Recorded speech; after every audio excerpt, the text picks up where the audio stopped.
इतिहास की रोचक दुनिया में आपका अभिनंदन। इतिहास पाठ में आज हम पढ़ेंगे शुंगों का काल। मेरे पास जो किताब है उसका नाम है प्राचीन भारत का राजनीतिक तथा सांस्कृतिक इतिहास, जिसे लिखा है प्रोफेसर विमल चंद्र पांडेय ने। मित्रों, प्रोफेसर पांडेय ने शुंगों, कणुओं और सातवाहनों को एक ही शीर्षक ब्राह्मण राज्य के अंतर्गत लिखा है। यह उनका विशेषाधिकार है कि वे इन तीनों राज्यों को ब्राह्मण माने या नहीं माने। लेकिन जो आम धारणा बनी हुई है कि ये तीनों राज्य ब्राह्मण थे, इतिहासकारों का यह एक सामान्य सा मत बना हुआ है कि शुंग, कणु और सातवाहन ब्राह्मण थे। इसी आधार पर प्रोफेसर पांडेय ने इन तीनों राजवंशों को एक ही शीर्षक ब्राह्मण राज्य में समेट लिया है।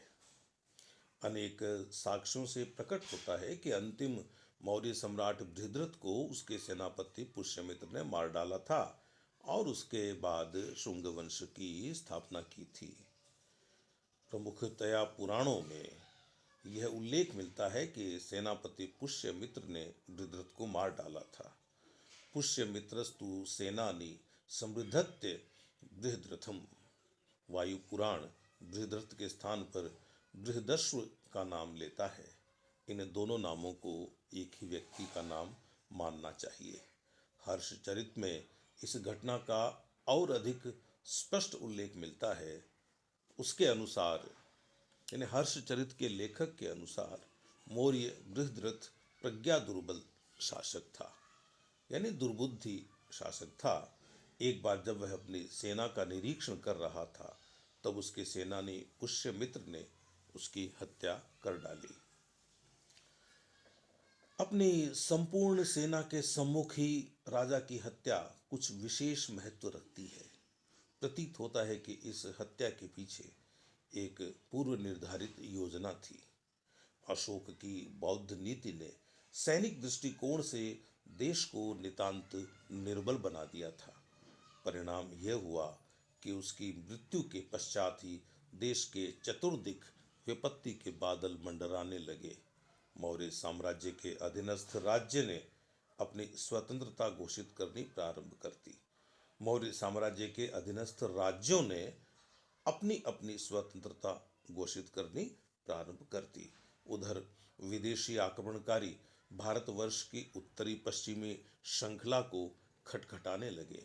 अशोक के उत्तराधिकारियों में कोई भी ऐसा न हुआ जो भारतवर्ष को आंतरिक अशांति और बाह्य आक्रमण से बचाता।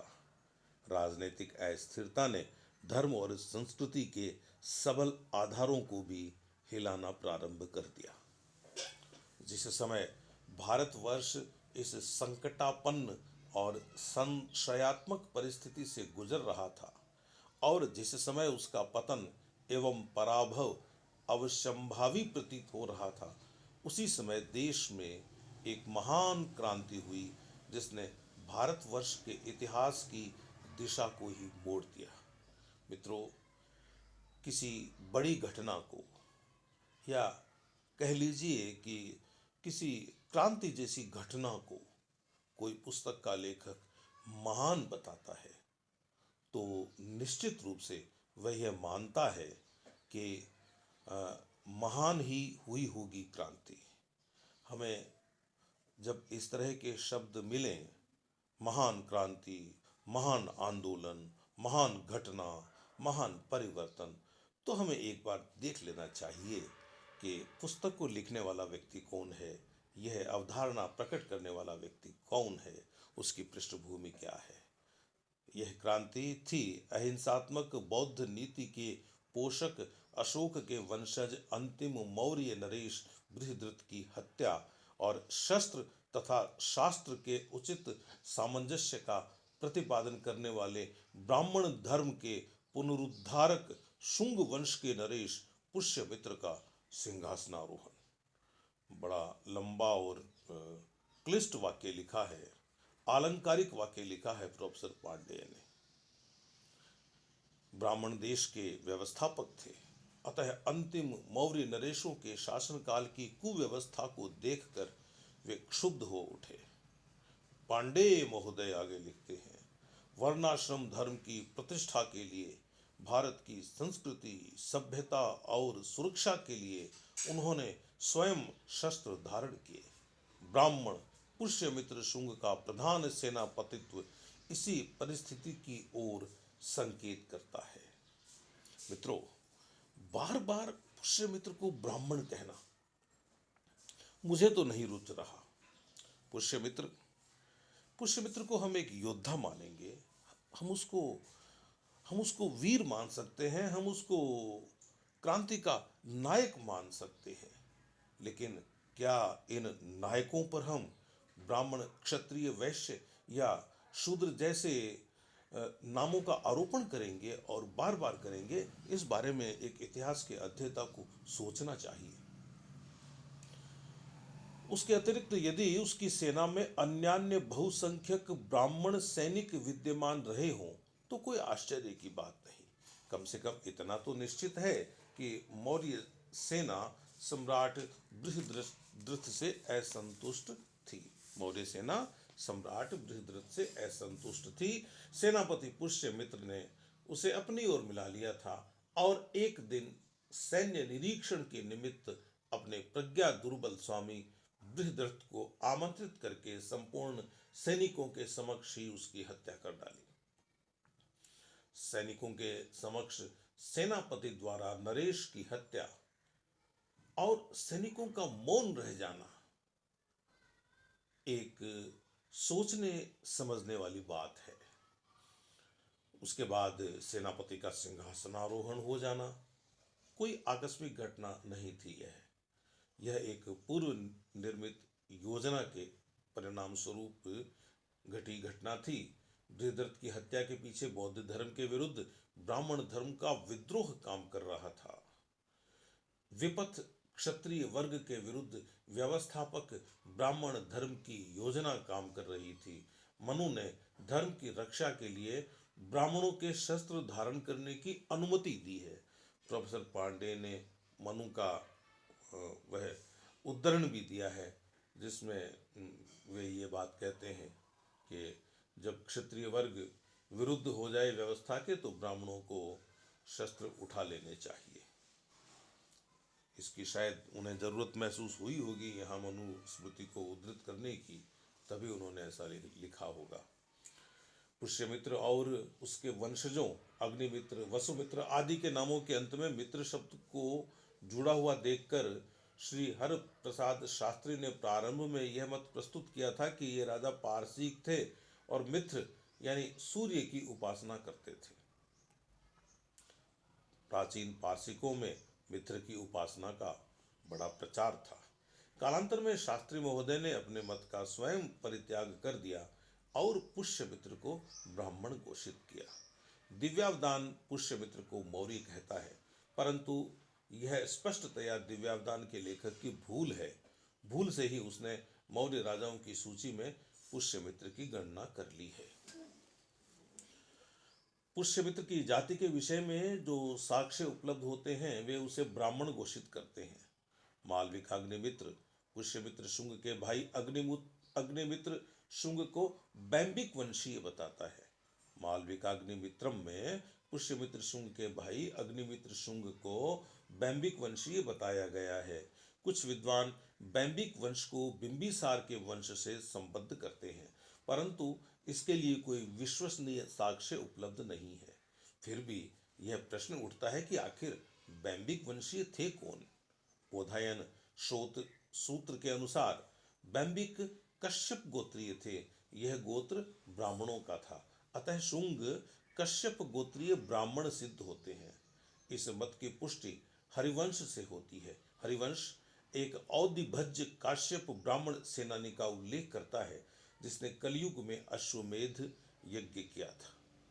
डॉक्टर जायसवाल ने इस सेनानी का समीकरण पुष्यमित्र शुंग के साथ किया है। पुष्यमित्र शुंग औदिभज्य यानी आकस्मिक रूप से उदित होने वाला था, क्योंकि वह अपने स्वामी को मारकर राजा बना था। समस्त साक्ष्य पुष्यमित्र को सेनानी कहकर ही पुकारते हैं। समस्त साक्ष्य पुष्यमित्र को सेनानी कहकर ही पुकारते हैं। पुनः अन्य साक्ष्यों से प्रकट होता है कि उसने एक नहीं वरन 2 अश्वमेध यज्ञ किए थे। इस प्रकार हरिवंश का वर्णन पुष्यमित्र के साथ मेल खाता है। परंतु जाति संबंधी समस्या का पुष्यमित्र शुंग के संदर्भ में यही अंत नहीं हो जाता, क्योंकि पुराण पुष्यमित्र को कश्यप गोत्रीय बैंबिक न कहकर शुंग कहते हैं। हर्षचरित यद्यपि पुष्यमित्र को शुंग नहीं कहता, तथापि उसके वंश के एक अनुवर्ती राजा को शुंग अवश्य कहता है। इस प्रकार हर्षचरित्र के साक्ष्य से पुष्यमित्र का शुंग जातीय होना सिद्ध होता है। अब प्रश्न यह उठता है कि ये शुंग कौन थे? वंश ब्राह्मण एक शोंगाइनी यानी ओंग के वंश को आचार्य बताता है। बृहदारण्यक उपनिषद में एक शोंगी पुत्र आचार्य का उल्लेख है। लाट्यायन श्रोत सूत्र में एक शुंग का उल्लेख हुआ है। इस पर टीकाकार का मत है कि शुंग आचार्य थे। आश्वलायन श्रोत सूत्र के आधार पर मैकडोनल और कीथ ने भी यह मत प्रकट किया है कि शुंग आचार्य होते थे। प्राचीन भारत में प्रायः ब्राह्मण ही आचार्य होते थे, अतः शुंगों का ब्राह्मण होना सिद्ध होता है। इस मत की पुष्टि अन्य अन्य प्रकार से भी होती है। पतंजलि पुष्यमित्र के राजपुरोहित थे। उन्होंने एक स्थान पर यह कहा है कि ब्राह्मण राज्य सर्वोत्कृष्ट होता है। यदि पुष्यमित्र शुंग ब्राह्मण न होता तो उसका राजपुरोहित कभी इस प्रकार का स्पष्ट कथन न करता। पुनः मनु भी पुष्यमित्र के समकालीन अथवा निकटकालीन प्रतीत होता है। अपनी स्मृति में वह एक स्थान पर कहता है कि वेद और शास्त्र को जानने वाला व्यक्ति ही सेनापतित्व, राज्य, दंड नेतृत्व और सर्व लोकाधिपत्य के योग्य होता है।